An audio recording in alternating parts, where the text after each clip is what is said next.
Hello,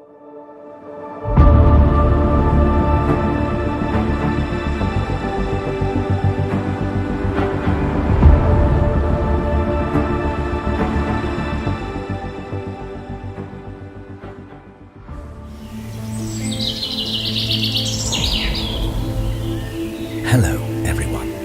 Today we will be presenting the case study of Nuliajuk, a 19-year-old Inuit woman living in Iqaluit, Nunavut.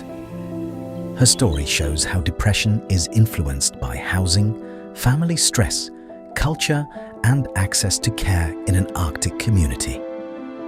The Franco-Nunavut community is an unfamiliar place for some of us. Nunavut can be found in the northernmost territory of Canada. Iqaluit is the capital of Nunavut. The languages spoken by Iqaluit are English, French, and Inuktitut and Inuinnaqtun. Nunavut's local economy is tourism, green industries, and mining. The locals also offer their arts and culture. Part of their way of living is hunting marine life like seals and whales. As for hunting on land, they primarily hunt caribou and other available animals like polar bears, muskoxen, and Arctic hares.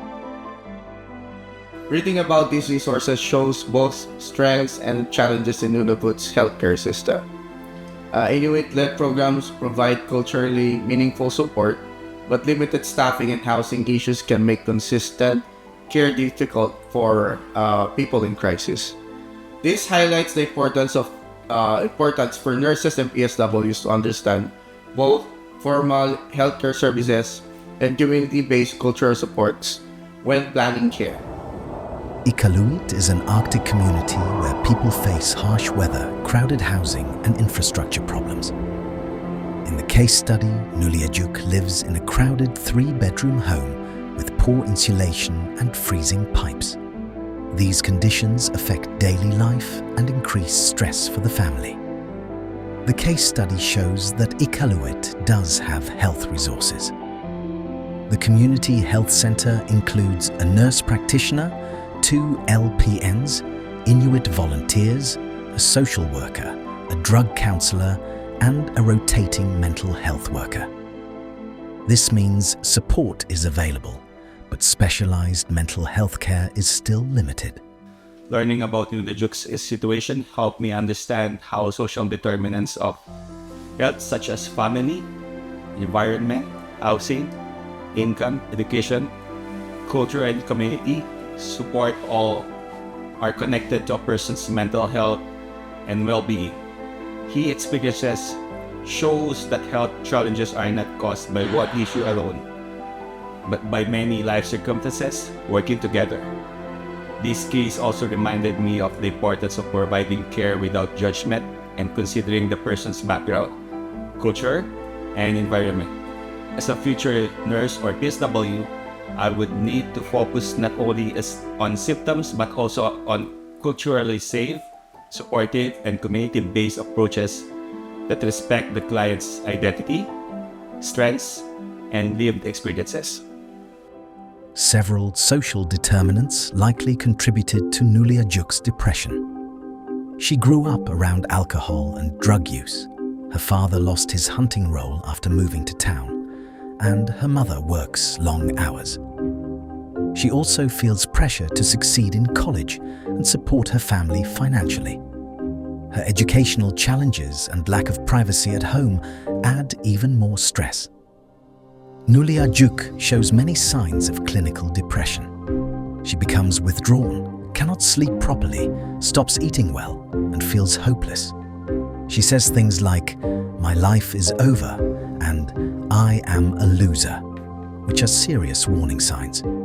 She also thinks about suicide, so her risk is very high.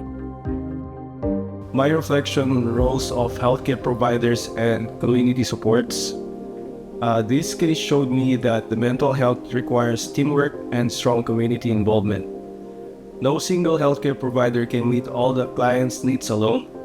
As a future PSW student, I understand the importance of building trusting relationships, monitoring clients closely, providing education and emotional support, and working together with healthcare professionals families, and community organizations to provide holistic and culturally safe care.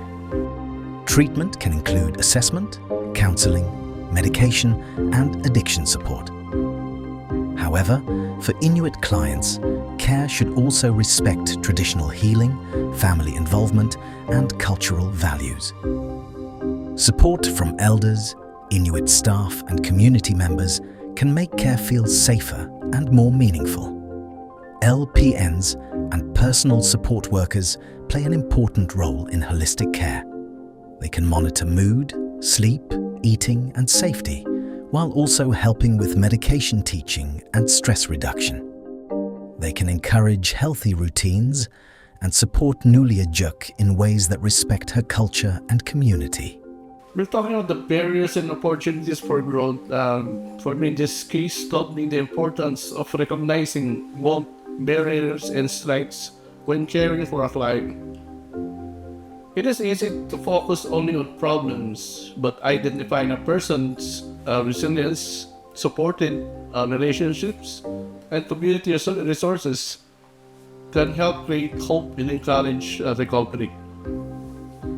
As a future nurse or personal support worker on healthcare, I will want to support Nuliajuk by acknowledging her challenges while also reminding her of her abilities, her cultural strengths, and the support system available to her.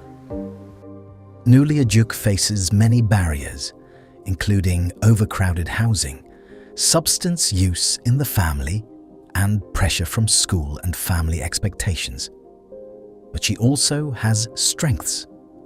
Her aunt noticed her decline and brought her to the clinic, and the health team includes Inuit staff who can offer culturally safe support. In conclusion, Nuliajuk's case shows that depression is connected to social, cultural, and environmental factors. Her care must be holistic, respectful, and culturally safe. This case reminds us that mental health support in Nunavut must combine Western care with Inuit values and community strengths. Thank you for listening.